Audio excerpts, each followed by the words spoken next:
Hello students. आज हम लोग बहुत इम्पॉर्टेंट टॉपिक पढ़ने जा रहे हैं। ठीक है, और ये टॉपिक इसलिए इम्पॉर्टेंट है कि ये बोर्ड एग्जाम में भी इसके थ्योरेटिकल क्वेश्चंस आते हैं। इससे कॉम्पिटिशन में भी, जेई मेंस, आईआईटी में भी डायरेक्ट इसके प्रॉपर्टीज से क्वेश्चंस आ चुके हैं और आगे भी आएंगे। और भी इसके बहुत सारे मायने में इंपॉर्टेंट है। तो टॉपिक है इलेक्ट्रिक फील्ड लाइंस, इसको समझते हैं। फिर इससे जुड़ा हुआ एक्सटेंडेड टॉपिक होगा इलेक्ट्रिक फ्लक्स। तो इलेक्ट्रिक फील्ड लाइंस क्या है, ठीक है, ये समझना चाहेंगे। तो इलेक्ट्रिक फील्ड लाइंस को समझने के लिए, जैसे लिखा हुआ electric lines of force, force से इसका कोई लेना देना नहीं है। Electric field lines better word है, पर दोनों यूज करते हैं। ठीक है, समझते क्या है। जैसे एक पॉजिटिव चार्ज है, ठीक है, एक पॉजिटिव चार्ज है, इसका इलेक्ट्रिक फील्ड चारों तरफ होगा, मतलब मैंने बताया था इसका इन्फ्लुएंस चारों तरफ होगा। तो क्या किया कि एक फैराडे नाम के साइंटिस्ट थे, और उनके बारे में दो लाइन बता दूं आपको कि बहुत गरीब फैमिली से बिलोंग करते थे। लेकिन साइंस गरीबी का मोहताज नहीं होता, गरीबी से रुकता नहीं। साइंस का जो जरूरत है साइंस सीखने के लिए, वह है साइंटिफिक टेम्परामेंट, चीजों को जानने की प्रचंड इच्छा कि भाई ऐसा क्यों होता है, कैसे होता है, कहाँ होता है, कैसा दिखता है कोई चीज। जैसे इलेक्ट्रिक चार्ज का इन्फ्लुएंस चारों तरफ होता है, तो फैराडे ने सोचा कि भाई कैसा दिखता है। और चूंकि मैं बता रहा था फ्राइडेज के बारे में, तो उसके बारे में बताते कैसे सोचा उन्होंने। वो बहुत गरीब घर से बिलोंग करते थे, पैसे नहीं थे पढ़ने की, उनकी अच्छी स्कूलिंग नहीं हुई। वो एक लाइब्रेरियन तरह ज्वाइन कर लिए, मैंने लाइब्रेरी में जाकर काम करने लगे, और वहीं पर उनको किताबों से परिचय हुआ। लोग किताब पढ़ने आते थे, बड़े बड़े साइंटिस्ट भी उस लाइब्रेरी में पढ़ने आते थे, और वो भी किताब पढ़ते रहते थे। पढ़ते पढ़ते उनको भी ज्ञान हो गया। जो लोग थे जो लाइब्रेरी में आते थे, उनसे परिचय बढ़ गया। ऐसे करते करते वो बहुत आगे चले गए। मतलब उसके बाद वो मैक्सवेल के यहाँ जाके भी काम करना शुरू कर दिया, और मैक्सवेल के जो लेबोरेटरी के वो जो नहीं होता बीकर लेके उठा देना, वहाँ के इंचार्ज हो गए कि भाई सामान वामान देख दाख रखने वाला कोई समझदार व्यक्ति हो। क्योंकि इनके अंदर में क्यूरियोसिटी थी, लगन था कि सीखना है, तो उसने ऐसे छोटे मोटे जॉब को पसंद किया। ठीक है, पर बड़ी घटना घटी है उनके लाइब्रेरी में, मैक्सवेल की लाइब्रेरी में। आगे के टॉपिक में बताएंगे, लेकिन यहाँ पर जो बताना चाह रहे थे कि भाई उन्होंने बहुत जो इलेक्ट्रोमैग्नेटिक इंडक्शंस है उसका थ्योरी दिया उन्होंने, बहुत बड़ी थ्योरी जो दुनिया में आगे चल के समझिए कि पूरा दुनिया जगमग उन्हीं की थ्योरी की वजह से है। लेकिन लेकिन लेकिन उनका स्कूलिंग अच्छा ना होने के कारण मैथमेटिक्स तो था नहीं, तो विजुअलाइजेशन वाज वेरी स्ट्रॉन्ग, चीजों का इमेजिनेशन। और फिजिक्स में ना visualisation is the first criteria to understand, and then है उसका एनालाइजेशन। और ये दोनों चीज के लिए बुक नहीं चाहिए, आपके अंदर के स्किल को बढ़ाना पड़ता है, कि आपको अंदर से ही देखना होगा। तो क्या किया उन्होंने कि चार्ज को विजुअलाइज किया। कहा कि दुनिया ने कहा कि भाई चार्ज जो है उसका इलेक्ट्रिक फील्ड होता है। दुनिया ने क्या बता दिया, कूलम साहब ने कहा कि भाई देखो इलेक्ट्रिक फील्ड जो होता है वो KQ/R² होता है, इसके वैल्यूज पे डिपेंड करता है, और यहाँ से दूरी पे जितना ज़्यादा दूर होगा इलेक्ट्रिक फील्ड उतना कम होगा, और चार्ज के जितना नज़दीक होगा, जितना नज़दीक होगा उसकी वैल्यू ज़्यादा होगी। आर के प्रोपोर्शनल है, R² के, सॉरी। तो ठीक है, अब उसको फैराडे ने कहा कि ठीक है ये तो समझ में आ गया, पर दिखे कैसे कि चार्ज का इफेक्ट तो इनविजिबल होता है, कोई दूसरा टेस्ट चार्ज इसके फील्ड में आएगा तो वह फोर्स महसूस करेगा। तो उन्होंने एक विजुअलाइज करने का एक तरीका बताया कि कैसे, कि देखिए चार्ज है, उन्होंने अपने मन से, ये इमेजिनरी चीज है, ऐसे दिखाया और कहा देख भाई, ठीक है, अब इसको समझिएगा क्या कहा कि देख जहां जितना क्लोज है समझ लो वहां पर इलेक्ट्रिक फील्ड ज्यादा है, और जहां दूर दूर है इलेक्ट्रिक फील्ड का वैल्यू देखो ना, यहाँ गैप ज्यादा है और यहाँ गैप कम है, यानी यहाँ फील्ड ज्यादा होगा और यहाँ फील्ड कम होगा, और उसको लाइन से दिखाया। ठीक है, सिंगल चार्ज के लिए बोला स्ट्रेट लाइन। अगर मैंने कहा नेगेटिव चार्ज होगा तो सेम चीज होगा, लेकिन सेम चीज होगा लेकिन डायरेक्शन अलग हो जाएगा। ऐसे कर दिया उन्होंने, लो भाई, और उसको डायरेक्शन दिखा दिया। और गौर देखिएगा तो आपको समझ में एक बात आएगा कि जहां पर लाइंस ज्यादा क्लोज है वहां फील्ड का स्ट्रेंथ ज्यादा है, और जहां लाइंस के बीच की दूरी ज्यादा है तो उस जगह पे इलेक्ट्रिक फील्ड का स्ट्रेंथ कम। एक रफ आइडिया तो जरूर सामने रख दिया लोगों के, देख के ही समझ सकते हैं कि यहाँ पर ज्यादा फील्ड होगा और यहाँ पर कम फील्ड होगा, उसके अगर नॉलेज है तो। ठीक है, बढ़िया। फिर कहा दो चार्ज होगा तो क्या करेंगे भाई साहब? ठीक है, दो चार्ज होगा तो क्या करेंगे? एक प्लस क्यू ले लेंगे और एक माइनस क्यू ले लेंगे। तो देख रहे होंगे कि उन्होंने कहा कि प्लस क्यू से, अब ऐसा कहा जैसा कि बना था पहले से थ्योरी कि पॉजिटिव चार्ज कारण अवे होगा, यही हमने रटा भी था। सोर्स चार्ज होता है, सोर्स चार्ज के किसी पॉइंट पे इलेक्ट्रिक फील्ड अगर देखिएगा इस पॉइंट पे तो इलेक्ट्रिक फील्ड अवे हो जाएगा, इस पॉइंट पे देखिएगा इलेक्ट्रिक फील्ड कोई क्यू रख दिया अवे हो जाएगा, इसको क्यू से कुछ आर पॉइंट रख लीजिए, अवे होगा। नेगेटिव में क्या होगा? अगर यही पॉइंट यहां पर होगा ए, यहां पर होगा मान लो बी सी, हर जगह देख रहे हैं कि electric field towards the source charge है, यही है। थोड़ा और आइडिया क्लियर होगा, ये बात समझ में आ गया इलेक्ट्रिक फील्ड लाइंस का मतलब। कैसे सर ये ड्रॉ कैसे क्या है? मैंने कहा इमेजिनरी, थोड़ा सा समझेंगे। किया क्या है कि एक्चुअली क्या किया ना, इसमें एक टेस्ट चार्ज रख दिया यहाँ पर, देखा इलेक्ट्रिक फील्ड इधर है, इसका देखा इलेक्ट्रिक फील्ड इधर है, इधर है, उसी को जोड़ जोड़ के इस तरह से लाइन में क्रिएट किया है। जैसे याद है छोटे बचपन में 1 to 100 लिखा होता था और उसको जोड़ते थे तो हाथी बन जाता था, कभी चूहा बन जाता है। इस तरह का पिक्चोरिकल डायग्राम को ड्रॉ किया होगा छोटे बच्चों का, किताब में अभी भी रहता है। तो ये क्या किया कि कहा कि देखिए सर एक प्लस क्यू चार्ज है minus Q, electric field line कहा कि देखिएगा यहां पर इलेक्ट्रिक फील्ड पॉजिटिव चार्ज की वजह से भी होगा और नेगेटिव चार्ज की वजह से भी होगा। फिर से रिपीट कर रहा हूं, ये पॉजिटिव चार्ज का फील्ड यहां पर होगा ना, इस नेगेटिव चार्ज का भी फील्ड यहां पर होगा। क्योंकि दोनों का फील्ड यहां पर है तो रिजल्टेंट कहीं भागेगा इधर की ओर। उन्हें ऐसा ही हर पॉइंट पे ड्रॉ किया, एक रफली बताया कि देखो भाई पॉजिटिव चार्ज से निकलेगा और नेगेटिव चार्ज के पास डूबेगा। फिर कहा कि देखो ऐसे ऐसे ऐसे ऐसे ऐसे,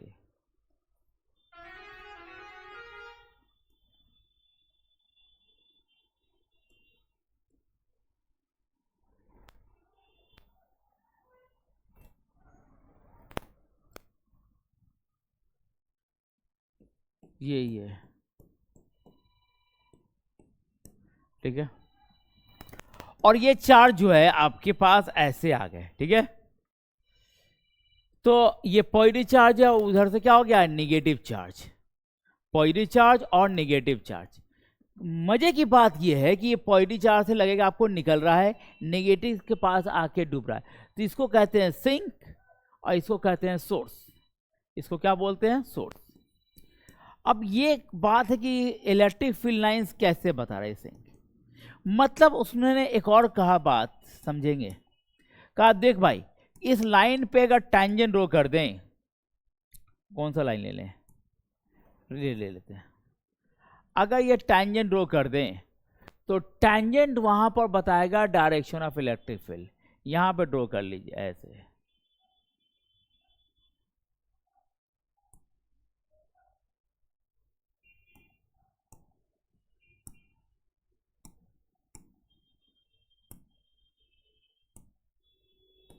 ठीक है। ये टैंजेंट बताएगा यहां पर इलेक्ट्रिक, और भी कैसा इलेक्ट्रिक फील्ड, ध्यान रखिएगा हम आपकी तरफ नहीं देख रहे हैं, आप देखिएगा जरूर।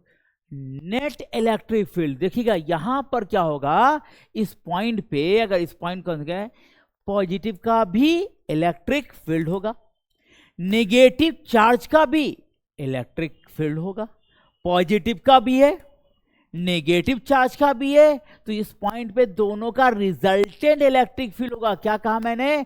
रिजल्टेंट। याद रखना, इलेक्ट्रिक फील्ड लाइंस या इलेक्ट्रिक लाइंस ऑफ फोर्स, जिसको ईएलएफ भी मैं कहता हूं, electric lines of force, ELF.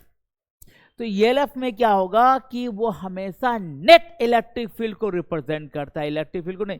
इसका इलेक्ट्रिक फील्ड नहीं है यहां पर, इसका इलेक्ट्रिक फील्ड नहीं है, ये दोनों का कॉम्बिनेशन का नेट इलेक्ट्रिक फील्ड है। तो सबसे इंपॉर्टेंट पॉइंट है यहां पर ईएफएल में, ईएफएल का जो सबसे इंपॉर्टेंट है, नेट इलेक्ट्रिक फील्ड को रिप्रेजेंट करता है, नेट इलेक्ट्रिक फील्ड को रिप्रेजेंट करता है, नेट इलेक्ट्रिक फील्ड को रिप्रेजेंट करता है। ये सबसे ज्यादा इंपॉर्टेंट पॉइंट है कि ना सिस्टम में जितने भी चार्ज होंगे उसकी वजह से जिस पॉइंट पे रिजल्टेंट इलेक्ट्रिक फील्ड होगा उसी को रिप्रेजेंट करता है। That's it. तो ये पॉजिटिव से निकलेगा। और अगर देखा जाए गौर से, और यही से आपकी प्रॉपर्टीज भी समझ, अगर इसको समझ गए तो प्रॉपर्टीज भी आपको समझ में आ जाएगा। उसके लिए नया कुछ याद नहीं करना है। क्या पॉजिटिव चार्ज से इलेक्ट्रिक फील्ड लाइंस लग रहा है कि निकल रहा है, और नेगेटिव में ऐसा लग रहा है कि आके डूब रहा है। ये आ रहा है तो कहां से आ रहा होगा? ये इन्फिनिटी से आ रहा होगा। लोग कहते हैं इन्फिनिटी से चला और यहाँ सॉरी, ये इन्फिनिटी से आ रहा होगा, और ये कहां तक जाएगा? ये जाते जाते जाते कहां हो जाएगा? इन्फिनिटी। मतलब एमिनेट्स फ्रॉम या comes out from positive charge and terminate on infinity. यहां से निकलेगा और इन्फिनिटी पे जाके डूब जाएगा। ठीक है, वहीं जाके एंड कर जाएगा। कहने का ये माइनस इन्फिनिटी से या इन्फिनिटी से आ रहा होगा और सोर्स चार्ज तक आके रहेगा। ठीक है, एक दो पॉइंट तो समझ में आ गया। पहला पॉइंट तो आप डायग्राम दिखा के एग्जाम में लिख सकते हैं। पहला डेफिनेशन से पढ़ लेते हैं। The idea of the ELF was introduced by Michael Faraday to visualize the electric field. ELF, इसका definition, ELF is the imaginary straight और कर्व पाथ। या तो स्ट्रेट हो सकता है या कर्व पाथ होता है। इस तरह से कि टैंजेंट ड्रॉ करेंगे किसी भी पॉइंट पे, give the direction of resultant electric field. यही कह रहा था ना मैं, resultant electric field. Yes, resultant electric field at that point. The relative closeness, और जितना ज्यादा क्लोज होगा और दूर होगा उससे उसके बीच उस पॉइंट का इलेक्ट्रिक फील्ड स्ट्रेंथ पता चलेगा। अगर ज्यादा क्लोज है वहां इलेक्ट्रिक फील्ड का स्ट्रेंथ ज्यादा होगा, और जहां पर कम है हो वहां पर कम होगा। Right, that's it.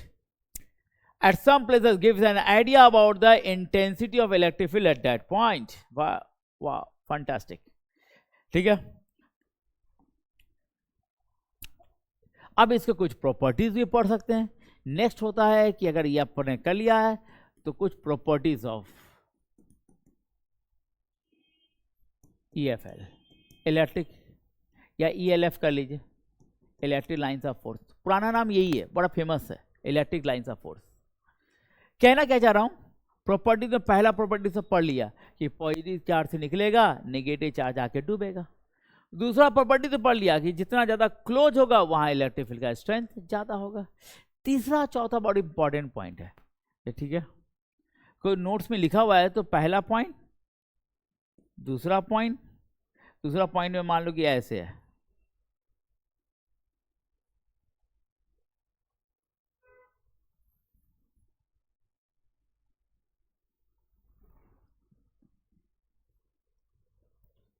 ये पहला पॉइंट, दूसरा पॉइंट, ये तीसरा पॉइंट। आप देख रहे होंगे इलेक्ट्रिक फील्ड ज्यादा कहां पे होगा? ऑब्वियसली ए पे ज्यादा होगा, उसके बाद सी पे, सबसे कम कहां होगा? बी पे। That's it. ठीक है,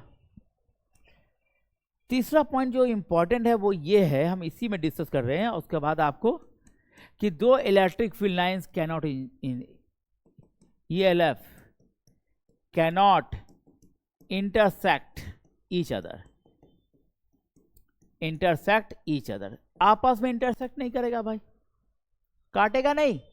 मतलब ये ऐसा नहीं कर सकते कि आप कि सर इधर भी जा रहा है और ये इधर भी आ रहा है, तो यहां पर क्या हो जाएगा? दो डायरेक्शन ऑफ इलेक्ट्रिक फील्ड हो जाएगा। देखना गौर से, एक इधर भी हो जाएगा और एक इधर भी हो जाएगा। रिजल्टेंट जो होता है किसी भी पॉइंट पर वो एक ही होगा, एक से ज्यादा नहीं होगा। या तो ये वाला होगा, ये। लेकिन अगर दो लाइंस काटेंगे आपस में तो दो डायरेक्शन इलेक्ट्रिक फील्ड का हो जाएगा। और डायरेक्शन इलेक्ट्रिक फील्ड का नहीं, दो डायरेक्शन नेट इलेक्ट्रिक फील्ड का हो जाएगा। Net electric field, yes, which is absolutely wrong, वो बहुत ज्यादा गलत है। तो ये कॉन्सेप्ट आता है कि भाई दो लाइंस काटेंगे नहीं आपस में। फिर प्रॉपर्टीज में क्या आता है? प्रॉपर्टीज में ये आता है कि दो इलेक्ट्रिक फील्ड लाइन नहीं काटता तो दो इलेक्ट्रिक फील्ड लाइंस कभी भी क्लोज कर्व नहीं बनाता। ELF never forms close curve, कभी भी क्लोज कर्व नहीं बनाता भाई, कभी भी नहीं बनाता है। ठीक है, कोई भी कंजर्वेटिव इलेक्ट्रिक फील्ड, याद रखना दो तरह का फील्ड होता है, कंजर्वेटिव और नॉन कंजर्वेटिव। नॉन कंजर्वेटिव हम लोग बाद में पढ़ेंगे, अभी पढ़े कंजर्वेटिव इलेक्ट्रिक फील्ड, वो कभी भी क्लोज कर्व नहीं बनाता है। कंजर्वेटिव इलेक्ट्रिक फील्ड कभी भी क्लोज कर्व नहीं बनाता है। तो बहुत बार एग्जाम में क्वेश्चन पूछा, आईटी ने भी क्वेश्चन पूछा कि चार डायग्राम दिया हुआ था, बोला कौन सा करेक्ट ELF है। तो तीन डायग्राम में क्या था, गोल गोल बनाया हुआ था इलेक्ट्रिक फील्ड लाइंस को। तो गोल नहीं हो सकता भाई साहब, ये क्लोज कर्व नहीं बनाता। मतलब इसका कहना है कि E.dl इस केस में क्या होता है, जीरो होना चाहिए। इस केस में नहीं जीरो होता है, E.dl जीरो होना चाहिए राउंड ट्रिप में। इस केस में जब घूमेगा तो E.dl जीरो नहीं आएगा, इसे क्लोज कर्व कभी नहीं बनाएगा। आपने कहा सर इससे पहले तो बनाया था, आपने ध्यान नहीं दिया। ये पॉजिटिव चार्ज निकलेगा, नेगेटिव के पास आएगा, पॉजिटिव से निकला नेगेटिव के पास आया, पॉजिटिव से निकला नेगेटिव के पास आया। इस तरह से पॉजिटिव से नेगेटिव दूरी तय किया, लेकिन नेगेटिव से वापस नहीं आया। पॉजिटिव से नेगेटिव गया, लौट के वापस नहीं आया मेरे भाई, नहीं आया। प्लीज समझिए, देखिए अच्छे से। ठीक है, बहुत बढ़िया बहुत बढ़िया। तो 3 पॉइंट समझ में आ गया कि भाई पॉजिटिव से निकलेगा नेगेटिव के पास आएगा। ज्यादा डेंसिटी ऑफ लाइंस क्या होगा, सेकेंड पॉइंट में ये भी रख सकते हैं।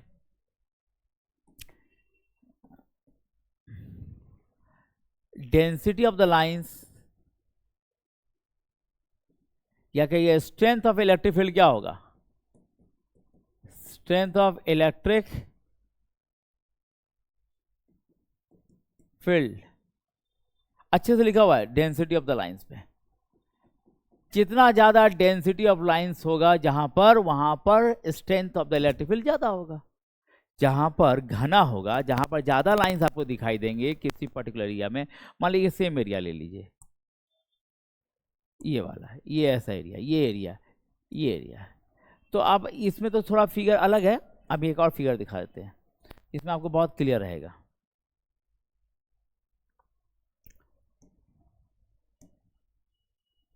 जैसे मान लिया ऐसे,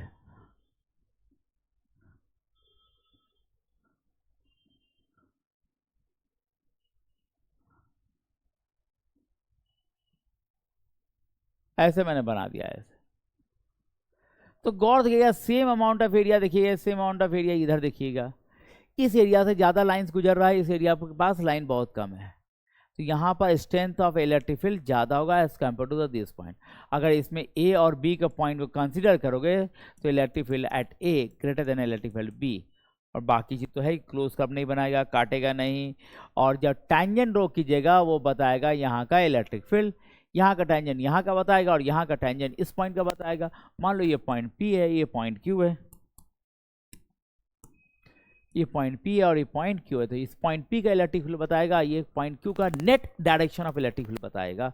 आई होप थोड़ा बहुत समझ में आया होगा इलेक्ट्रिक फील्ड लाइंस।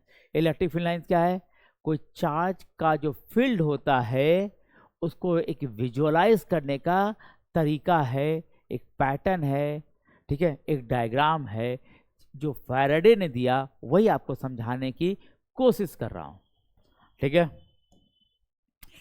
इसके बाद आपको हो गया। दूसरा होता है कि नंबर ऑफ लाइन सर कैसे होगा, जैसे ये चार्ज क्यू है,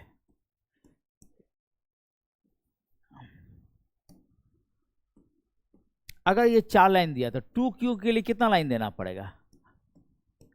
इसका डबल। अगर चार्ज का मैग्नीट्यूड बढ़ जाएगा तो नंबर ऑफ लाइंस कितना होना चाहिए? नंबर ऑफ लाइंस प्रोपोर्शनल होना चाहिए मैग्नीट्यूड ऑफ द चार्ज के, मैग्नीट्यूड ऑफ चार्ज के। ये पढ़ा दिया फिर लिखा दे रहे हैं। नंबर ऑफ लाइंस प्रोपोर्शनल होगा किसके? मैग्नीट्यूड ऑफ चार्ज के। बहुत अच्छे। इसमें थियोरेटिकल है तो ज्यादा बोर्ड पर नहीं लिख रहा हूं मैं, समझाने की कोशिश कर रहा हूं। Number of lines directly proportional किसके है? मैग्नीट्यूड ऑफ चार्ज के। तो 2Q अगर 3Q होगा तो 4Q हो जाएगा, तो कितना बनाएंगे आप भाई साहब? अगर इसी में 4Q हो जाएगा तो आप समझ लीजिए कितना बनाना पड़ेगा आपको।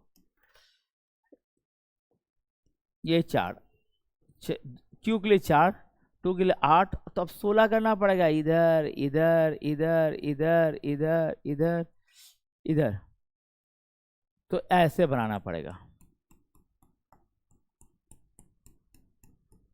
ठीक है।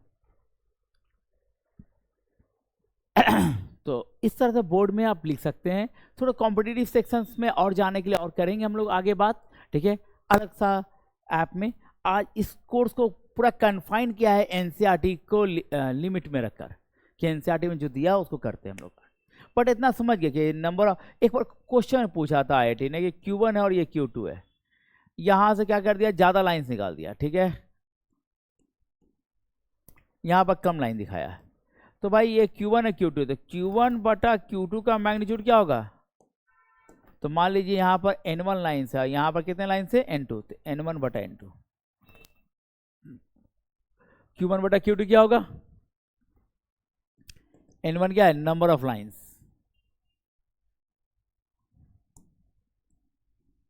नंबर ऑफ लाइंस कहां से?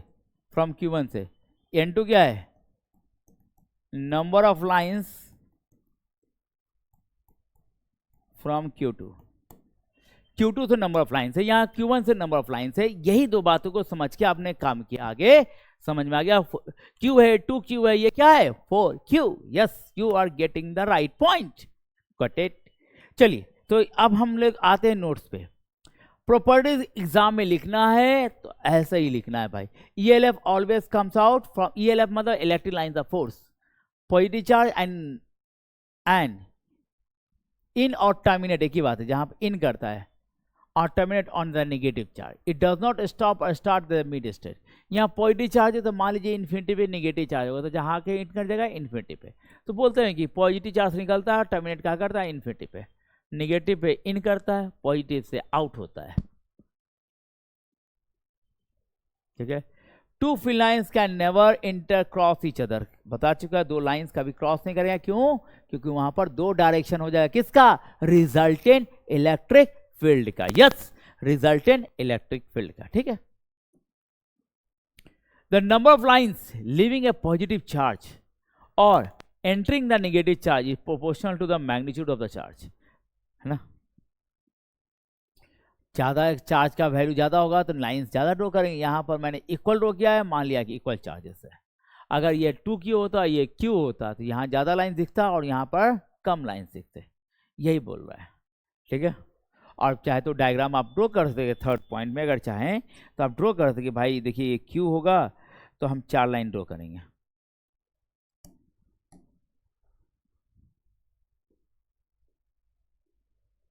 टू क्यू होगा तो हम 8 लाइन ड्रॉ करेंगे।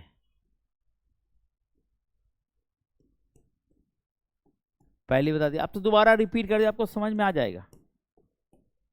अगर 4Q होगा तो समझ लीजिए क्या करना होगा।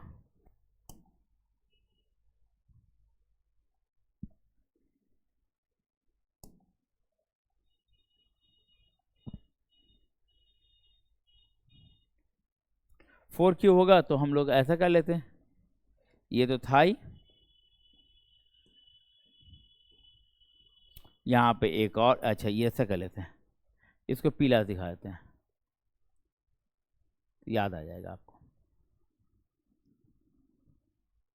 3 3 4 4 यानी 8, तो 16 लाइंस हो गए, और सबका एरो दिखा देगा कि पॉजिटिव चार्ज है तो अवे होगा।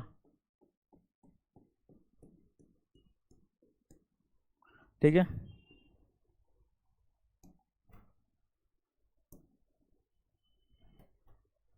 आपको समझ में आ गया होगा। ठीक है, और ये मैंने डायग्राम दिखा कि ए पे ज़्यादा होगा, बी पे कम, यहाँ पर सी पे ज़्यादा है, ए पे कम है सी से, बी पे सबसे कम होगा। Electric field strength directly proportional to density of the lines of force. Very good. ELF never form the close curve. 5 points enough होता है बोर्ड्स के लिए, बहुत अच्छा है कि इससे ज़्यादा पॉइंट्स अभी दिमाग में नहीं रखना है, इतना रख लिया, याद कर लीजिए, बोर्ड में लिख दीजिए। 3 या 4, कभी कभी 2 पॉइंट्स आते हैं देखने के लिए, 2 पॉइंट को मिक्स करके आप चाहे तो 4 पॉइंट होगा ना, तो 2, 1 और 2 एक जगह कर लीजिए, और 3 और 4 एक जगह कर लीजिए। एग्जामिनर को भी लगेगा अच्छा चलो सब लिखा। उसके बाद मैंने क्या किया कि आपको एनसीईआरटी का लाइन ले लिया है मैंने, properties of electric field NCERT की। ये एनसीईआरटी ने 4 पॉइंट दिए थे, ठीक है, और इसी जो दोनों प्लस चार का नहीं ड्रॉ किया था इससे पहले, प्लस चार रहेगा, तो यहाँ पर क्या न्यूट्रल पॉइंट होगा, जहाँ पर नेट इलेक्ट्रिक फील्ड क्या रहेगा, 0। तो एक मिडिल पॉइंट में कोई लाइंस नहीं दिखाएंगे जहाँ पर नेट इलेक्ट्रिक फील्ड 0 होता है। तो इस तरह से दोनों निकल रहा है, दोनों निकल रहा है, तो आपस में टकराहट होगी।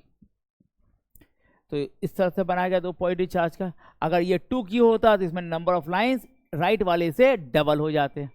ठीक है, field lines start from the positive charge and it end the negative charge. If there is a single charge, they may start or end infinity. अगर कोई सिंगल चार्ज है तो स्टार्ट और एंड कहाँ करेगा, या तो इन्फिनिटी स्टार्ट करेगा या एंड करेगा कहाँ पे, इन्फिनिटी पे, अगर सिंगल चार्ज है तो।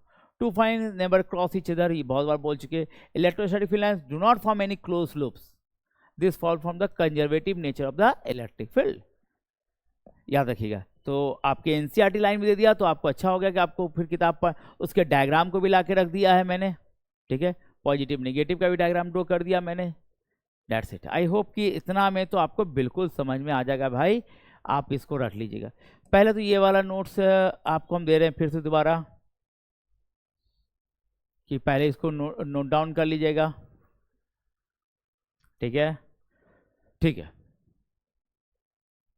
फिर इसको पॉज करके देख लीजिए। ठीक, फिर इसको वीडियो पॉज करके आप इसको नोट डाउन कर लीजिए। Very good. ठीक है, फिर इसको वीडियो पॉज करके इसको भी देख लीजिए, पढ़ लीजिए इसको अच्छे से।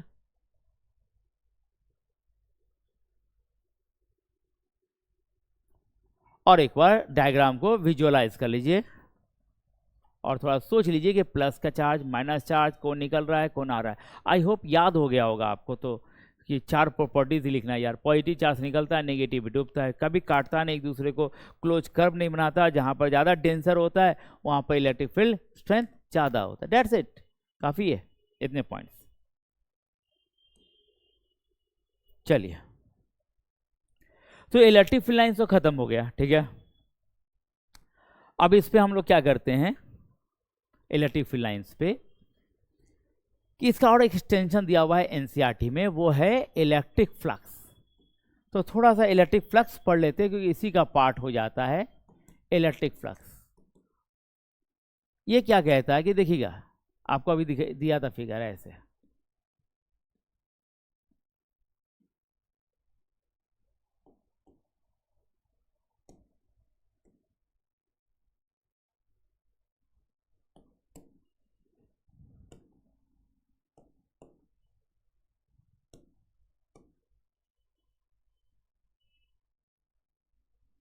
हमने ऐसा कर्व ले लिया। ठीक है, अब बहुत सा लाइन इससे गुजर जाएंगे। ठीक है, तो कितना नंबर ऑफ लाइंस किसी सरफेस से गुजर जाता है। ठीक है, कि सरफेस से कितना नंबर ऑफ लाइंस इससे गुजरेगा। मान लो ये पॉजिटिव चार्ज है, उसको इलेक्ट्रिक फील्ड लाइंस इस सरफेस है,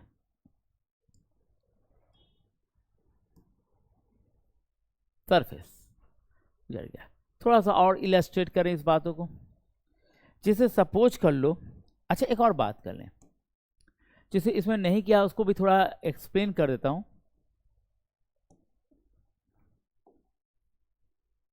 यूनिफॉर्म इलेक्ट्रिक फील्ड,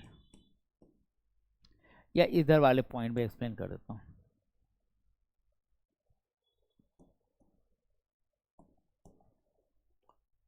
जो भी छठा number point, for uniform electric field, ये इंपॉर्टेंट है इसलिए एग्जाम में मत लिखिएगा, बस समझ लीजिए। For uniform electric field, electric field lines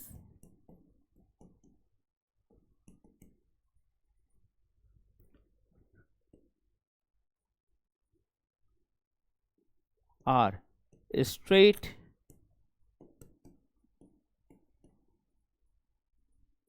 parallel lines and equally spaced।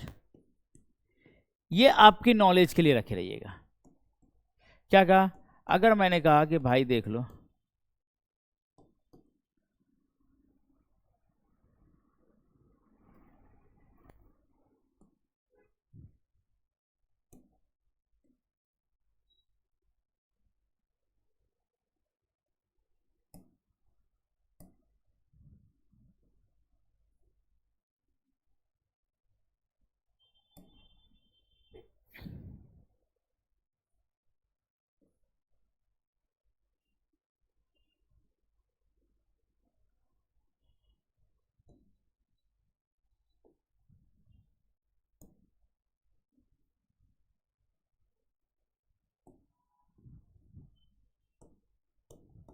देखो मैंने क्या किया कि बहुत सारा पैरेलल स्ट्रेट लाइंस लिया है, ऑलमोस्ट इक्वली स्पेस किया, कोशिश किया है।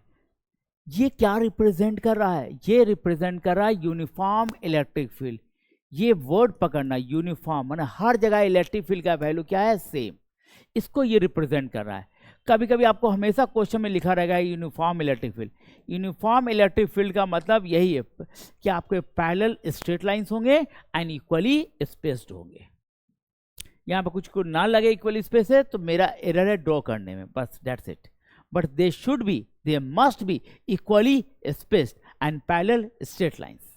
ठीक है, स्ट्रेट लाइंस होगा, अगर पैरेलल नहीं रहा तो यूनिफॉर्म इलेक्ट्रिक फील्ड नहीं होगा। आपको देखना ये वाला जो मैंने दिया है कि स्ट्रेट लाइंस तो हैं, ये सारे स्ट्रेट लाइंस है, ये सारे स्ट्रेट लाइंस है, लेकिन इक्वली स्पेस नहीं। यहाँ पर कम स्पेस है दोनों लाइन के बीच, यहाँ पर ज़्यादा स्पेस है, तो दे आर नॉट। यहाँ पर मैंने ऐसे ड्रॉ कर लिया था भाई साहब। और ये ध्यान रखना ड्रॉ करते समय कि आपस में काटे नहीं, एक ख्याल रखना है कि ऐसा नहीं कि ड्रॉ कर लिया है और आपस में कट रहा हो। कटना मरना नहीं है, इसका काम काटना मरना नहीं है, ये नहीं काट रहा हो दो लाइन। ये ध्यान रखिएगा, इस चीज प्रॉपर्टीज का ख्याल रखिएगा ड्रॉ करते समय। और ये दोनों का रिजल्टेंट इलेक्ट्रिक फील्ड को रिप्रेजेंट करता है। और मान लीजिए ये ऐसे दिखा रहा है कि ऐसे निकल रहा है और यहाँ के डूब रहा है। इससे पहले मैंने बताया था कि यहाँ के डूब रहा है, ठीक है, ये ऐसे आ गया है, ये ऐसे आ गया, तो समझ लेना कि ये नेगेटिव चार्ज है और ये पॉजिटिव चार्ज है। ये नेगेटिव और सॉरी ये वाला पॉजिटिव और वहाँ डूबा तो नेगेटिव। तो आई होप कि अगर कलेक्ट कर ले मेरे पॉइंट को, सारे को समराइज कर लें तो 4-5 पॉइंट्स बेटर पॉइंट्स हैं। और ये इसीलिए मैंने यहाँ पर कहा यूनिफॉर्म इलेक्ट्रिक फील्ड। तो मान लीजिए कि सरफेस लेते हैं, अभी यूनिफॉर्म इलेक्ट्रिक फील्ड की बात कर रहे हैं। ये पैरेलल लाइन से ये यूनिफॉर्म इलेक्ट्रिक फील्ड है। इससे क्या होगा? इलेक्ट्रिक फील्ड लाइंस बाहर आ रहा है, ठीक है।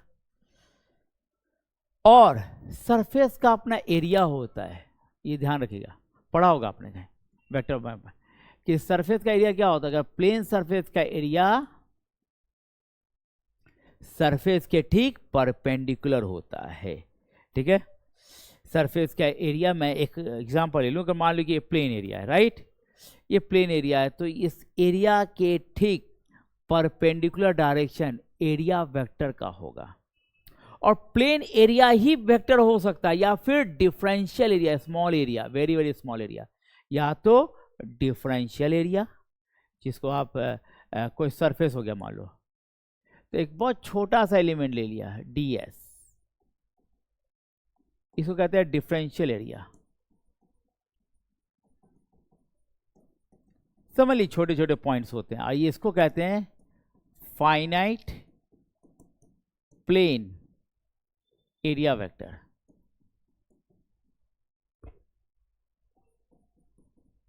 डिफरेंशियल एरिया या प्लेनर एरिया वेक्टर होता है, लेकिन अगर कोई नॉर्मल ये वाला सरफेस था तो ओवरऑल ये स्केलर क्वांटिटी है, लेकिन उसका छोटा सा पार्ट लेंगे, छोटा सा एरिया लेंगे, वो वेक्टर की तरह ट्रीट होता है। ठीक है, ये याद रखेंगे। तो ये तो प्लेन है, तो एरिया वेक्टर किधर की ओर होगा? बाहर की ओर होगा। इलेक्ट्रिक फील्ड किधर है? बाहर की ओर है, यानी इलेक्ट्रिक फील्ड भी आपके पैरेलल हो गया भाई साहब। इलेक्ट्रिक फील्ड भी आपके पैरेलल हो गए और एरिया वेक्टर भी उसी के पैरेलल आ गया। ये एरिया वेक्टर भी आ गया। कहने का सेंस है कि इलेक्ट्रिक फील्ड और एरिया वेक्टर पैरेलल है। एक ऐसा डायग्राम हो सकता है कि पैरेलल रहे,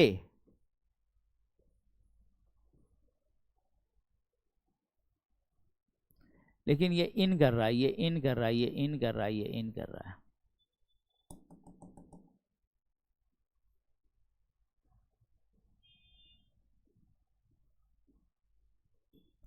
ये इन कर रहा है और इसमें आउट हो रहा है। अगर आउट हो रहा है, इसमें इन कर रहा है, यहां पर आउट हो रहा है, यहां पर क्या कर रहा है? इन कर रहा है। एक और डायग्राम,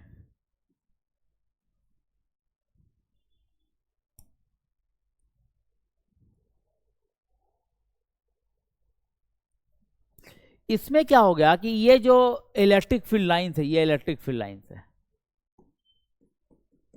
ये क्या हो गया कि सरफेस के पैरेलल है। ये इलेक्ट्रिक फील्ड सरफेस के ठीक परपेंडिकुलरली आउट हो रहा है, ये वाला इन कर रहा है सरफेस के अंदर, और ये वाला सरफेस के क्या है? पैरेलल। तो तीन केस दिया मैंने, या तो सरफेस का ठीक परपेंडिकुलरली आउट हो जाए, या परपेंडिकुलरली इन कर जाए, या सरफेस के पैरेलल। लास्ट वाला केस सरफेस के parallel. Electric field is parallel to the surface, parallel to surface. Electric field is perpendicular to the surface. Electric field again perpendicular to the surface. तो देखिएगा, electric flux हमने बात किया है कि electric flux क्या है? फ्लक्स होता है मतलब फ्लो ऑफ समथिंग, तो flow of anything is called flux. अगर इलेक्ट्रिक फील्ड लाइंस फ्लो करे किसी एरिया से, किसी सरफेस से, तो उसको इलेक्ट्रिक फ्लक्स कहते हैं। दिमाग में गया? इलेक्ट्रिक फ्लक्स किसे कहते हैं? किसी भी एरिया से कितना इलेक्ट्रिक फील्ड लाइंस बाहर आ रहा है, या कितना इलेक्ट्रिक फील्ड लाइंस इन कर रहा है, तो that is called electric flux.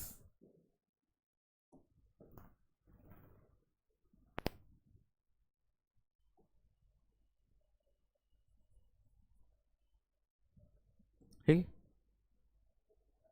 तो electric field perpendicular to surface.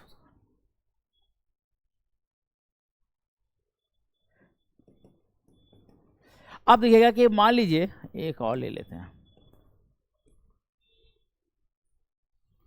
कि ऐसा कर लें,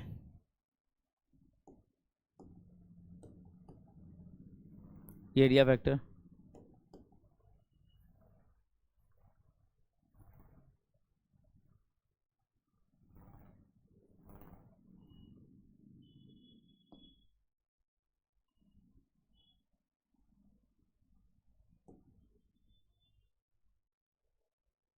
चलिए ठीक है।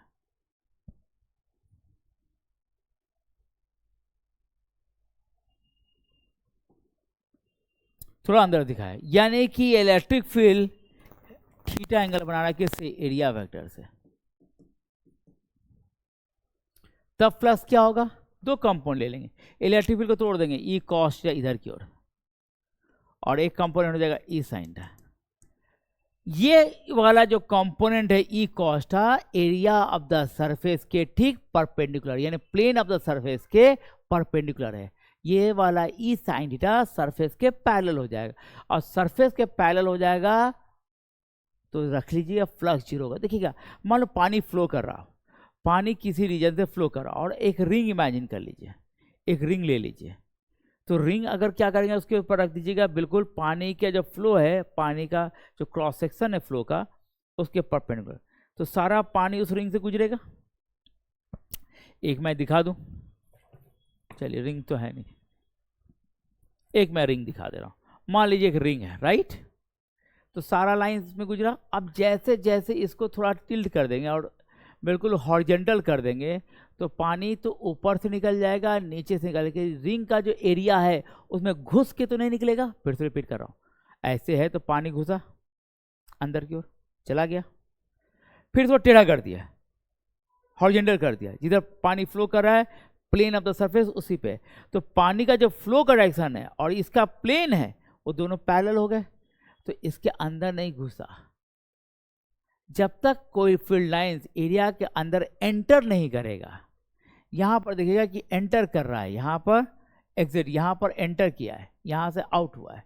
जैसे कोई घर का दरवाजा हो और दोस्त से लड़ाई हुई, बोला मेरे घर के अंदर नहीं घुसना, आप कहें ठीक है, दोस्ती बड़ी पुरानी। आपने क्या किया, दरवाजा खुला हुआ था, आप बस टच करके चलते गए, ऐसे दरवाजा को गए और उसे टच कर। घर तब नहीं लांगते जब उसकी चौखट को, उसके दरवाजे का जो चौखट है उसके अंदर रखते पैर। आपने अंदर नहीं रखा, आपने बाहर नहीं रखा, आप अंदर गए नहीं, आप बस पैरेलली जो दीवार था दरवाजे का और दीवार था उसके पहले शट के चले गए, तो आप दरवाजे में एंटर, उसके घर एंटर नहीं किए, बट दरवाजा को टच कर दिए। ठीक है, दैट्स अ पॉइंट कि कोई एरिया से फील्ड लाइन, और ये भी एक इमेजिनरी चीज है क्योंकि इलेक्ट्रिक फील्ड लाइन एक इमेजिनरी है। किसी एरिया से कितना नंबर ऑफ लाइंस गुजर जाएगा ये कहना बहुत मुश्किल है, क्योंकि नंबर ऑफ लाइंस तो हम कितना ड्रॉ करेंगे मेरे पर डिपेंड करता है, इमेजिनरी चीज है। फिर भी तो इलेक्ट्रिक फील्ड लाइंस को जो डेफिनेशन दिया गया कि the total number of lines passing through a area. But यहाँ पर प्रॉब्लम ये हो गया कि मैंने कहा कि अगर मान लो प्लस क्यू चार्ज है, एग्जाम्पल से आप समझ जाएंगे।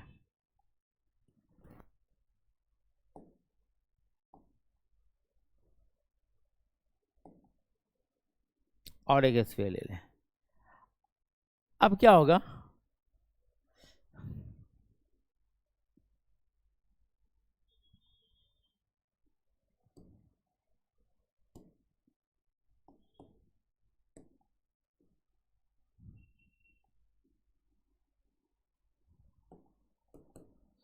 मान लीजिए सेंटर पे चार्ज है, तो जितना भी लाइंस निकलेगा, अब इसे 4 लाइन ड्रॉ करेंगे तो 4 होगा, इससे 8 भी ड्रॉ कर सकते हैं, कंपैरेटिव तो है नहीं, बगल में तो कुछ और नहीं है, अपने मन से इसमें 20 दिखा सकते हैं, 100 दिखा सकते हैं, 200 दिखा सकते हैं। तो एक मैथमेटिकल डेफिनेशन दिया गया इलेक्ट्रिक फ्लक्स का कि भाई ऐसे काम नहीं चलेगा। काम कैसे चलेगा, कहा देख भाई एक सरफेस ले लीजिए, अगर इलेक्ट्रिक फील्ड है तो सरफेस के हर पॉइंट पे इलेक्ट्रिक फील्ड होगा। फिर से रिपीट कर रहा हूं, अगर किसी रीजन में इलेक्ट्रिक फील्ड है, आप पता कर लिए, आप समझ गए कि इलेक्ट्रिक फील्ड किसी रीजन में है, करना क्या है, आपका काम यह है कि उस रीजन में एक प्लेन सरफेस ले गए, तो प्लेन सरफेस के हर पॉइंट पे इलेक्ट्रिक फील्ड होगा। अगर हर पॉइंट पे इलेक्ट्रिक फील्ड ऐसा रखना है कि एरिया वेक्टर उसके जो इलेक्ट्रिक फील्ड जो है उसके एरिया वेक्टर पे या प्लेन पे परपेंडिकुलर जाए, तो इन करेगा तो फ्लक्स निगेटिव होगा और वहां से निकलेगा बाहर। जैसे इस केस में देखिएगा इलेक्ट्रिक फील्ड है तो हर पॉइंट पे ना इलेक्ट्रिक फील्ड होगा, दिखाया भले इतना ही है लेकिन वो हर पॉइंट पे इलेक्ट्रिक फील्ड होगा, हर पॉइंट पे इलेक्ट्रिक फील्ड होगा, जितना भी सरफेस का पॉइंट होगा सब जगह इलेक्ट्रिक फील्ड होगा, तो हर से बाहर निकल रहा होगा। ठीक है, तो यहां पर जो फ्लक्स को डिफाइन करते फाई से, यहां पर दिखाया गया ई ए प्लस में, और यहां पर रखा गया माइनस ई ए, सेम चीज, और यहां पर फ्लक्स बोला गया कि 0 होगा, और यहां पर जनरल यूज कर लिया गया E cos theta into area. इसी को बाकी चल के कहा कि ई डॉट ए होगा, फाई बराबर E cos theta into area हो गया। और थीटा क्या है, थीटा है इलेक्ट्रिक फील्ड और एरिया वेक्टर के बीच का एंगल। ठीक है, अगर कभी कभी डिफरेंशियल एरिया की बात करते हैं जैसे ds है, और मान लीजिए इस केस में इलेक्ट्रिक फील्ड ऊपर की ओर है, ये ds वेक्टर का डायरेक्शन, दोनों में एंगल है, तो डी फाई कितना हो जाएगा, ई डॉट ds हो जाएगा, या simply E into ds cost. इसमें तो नहीं लिखना है, ये समझ लेना है, आपको लिखा लिखा है अगला नोट्स में, अगला स्लाइड में है, बट आप समझ गए कि फ्लक्स क्या हुआ, फ्लक्स इलेक्ट्रिक फील्ड लाइंस किसी एरिया से कितना नंबर ऑफ लाइंस गुजर जाता है, या कितना एंटर करता है या इतना आउट करता है। मैथमेटिकली क्या होता है, उसका एरिया वेक्टर और इलेक्ट्रिक फील्ड, अगर बिल्कुल एरिया वेक्टर और इलेक्ट्रिक फील्ड पैरेलल है, इस केस में देखिएगा गौर से, तो इस केस में इलेक्ट्रिक फील्ड और एरिया वेक्टर पैरेलल होगा तो प्लस ये, इस केस में इलेक्ट्रिक फील्ड और एरिया वेक्टर एंटी पैरेलल की इलेक्ट्रिक, यहां पर इस सरफेस देखिएगा तो एरिया वेक्टर क्या रहेगा, आप तो यहां से खड़ा होकर देखिएगा तो एरिया वेक्टर आपके तो सरफेस के ठीक आउटवर्ड होता है एरिया वेक्टर, तो आप यहां देखिएगा सरफेस के ठीक बाहर, क्योंकि यही सरफेस ये वाला दिखाई देगा जहां पे इलेक्ट्रिक फील्ड लाइन स्ट्राइक कर रहा है, गिर रहा है, तो एरिया वेक्टर बाहर की ओर हो गया और इलेक्ट्रिक फील्ड अंदर की ओर हो गया, तो एंटी पैरेलल हो गया। और इसमें तो भाई इलेक्ट्रिक फील्ड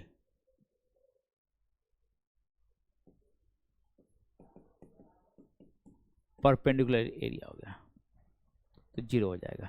और ये डॉट प्रोडक्ट में, और दूसरी बात इलेक्ट्रिक फ्लक्स एक स्केलर क्वांटिटी है, इसको डायरेक्शन से कोई मतलब नहीं है, चूंकि स्केलर क्वांटिटी है इसको डायरेक्शन से कोई लेना देना नहीं है, इसलिए electric field is parallel to the surface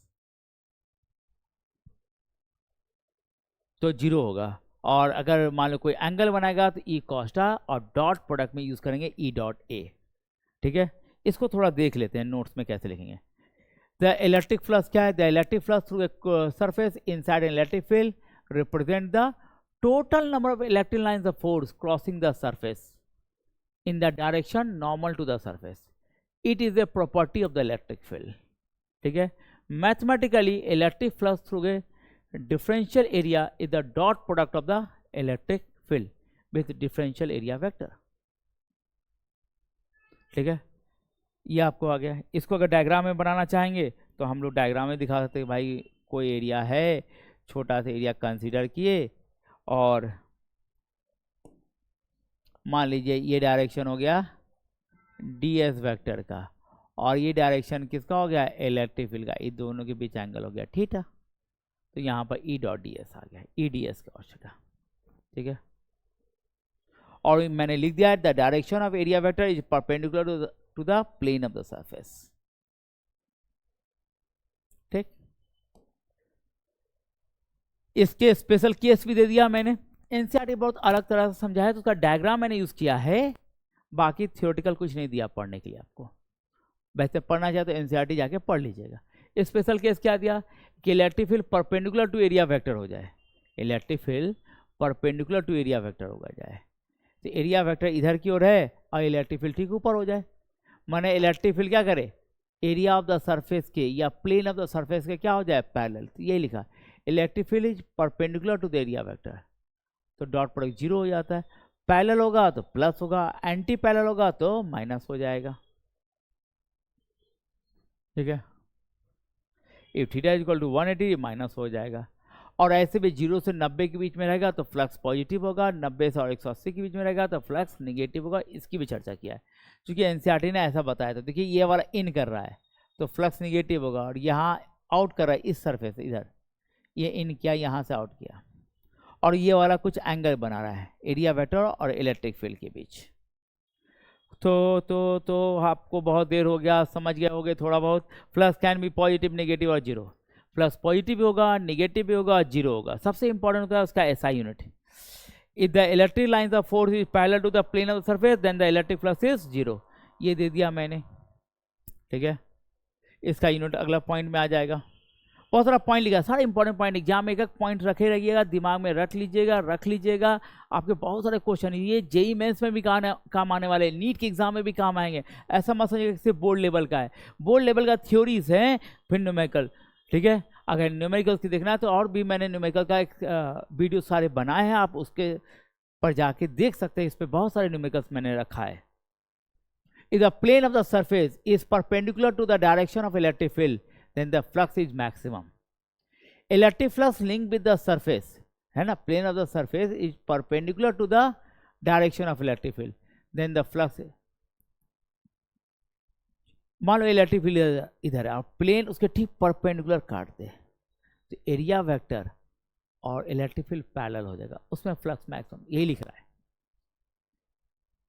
अगर कोई सरफेस जो है क्लोज है तो अलग बात। Electric flux link with the surface in electric field में बी डिफाइंड एज, अच्छा नेट फ्लक्स का वेरिएबल इलेक्ट्रिक फील्ड होगा तब तो ई डॉट डी एस का इंटीग्रेशन करेंगे, ई डॉट डी एस का इंटीग्रेशन करेंगे जब इलेक्ट्रिक फील्ड वेरी कर रहा होगा।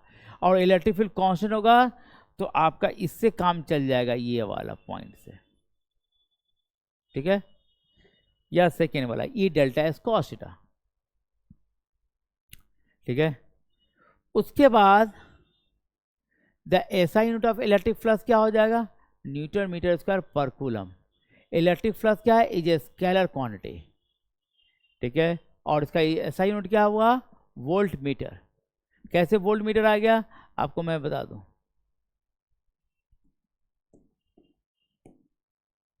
कि क्या फ्लक्स बड़ा क्या बोल रहे हैं, ई इंटू ए इंटू कॉस थीटा। इसका क्या होता है वोल्ट पर मीटर इंटू क्या हो गया मीटर स्क्वायर, ये क्या हो गया 1, तो आंसर आ गया वोल्ट मीटर, याद रखिएगा। When electric flux comes out through a closed surface, then flux is positive, and if it enters the surface, मैंने बता दिया था, तो इन करेगा तो नेगेटिव, आउट करेगा तो पॉजिटिव, ठीक है। इससे बहुत सारे क्वेश्चन जेई मेंस में भी आए हैं, एग्जाम में भी आए हैं। और एक जो क्वेश्चन अगला लेक्चर होगा तो इसका एक टॉपिक पर कुछ क्वेश्चन मैं करा दूंगा आपको, ठीक है, क्योंकि इलेक्ट्रिक फ्लक्स डायरेक्टली रिलेटेड है गॉस लॉ से, तो कुछ क्वेश्चन तो मैं इस पे करा दूंगा आपको कि इलेक्ट्रिक फ्लक्स से रिलेटेड टॉपिक पे क्वेश्चंस, राइट, ठीक है। Thank you. और अच्छा एक बात और मैं कहता हूँ, आपने नोट नहीं किया है, नोट नहीं करवाया मैंने, देखिएगा आप नोट कर लीजिएगा वीडियो को पॉज करके, क्योंकि समझने में लग गए थे हम लोग, तो वीडियो को पॉज कीजिए और नोट कर लीजिए, ठीक है। फिर वीडियो को पॉज कीजिए, नोट कीजिए।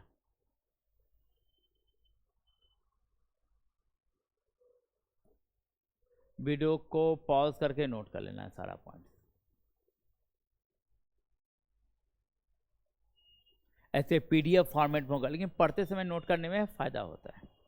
और मैंने कहा कि इसका इलेक्ट्रिक फ्लक्स का न्यूमेरिकल और गॉस लॉ का न्यूमेरिकल एक साथ करा देंगे।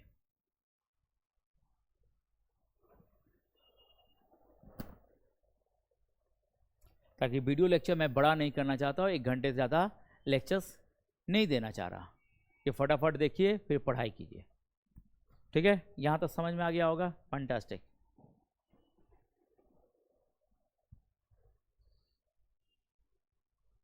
चलिए, थैंक यू। अब नेक्स्ट लेक्चर में हम इलेक्ट्रिक फ्लक्स का न्यूमेरिकल एंड गॉस लॉ, या फिर इलेक्ट्रिक डाइपोल भी आएगा।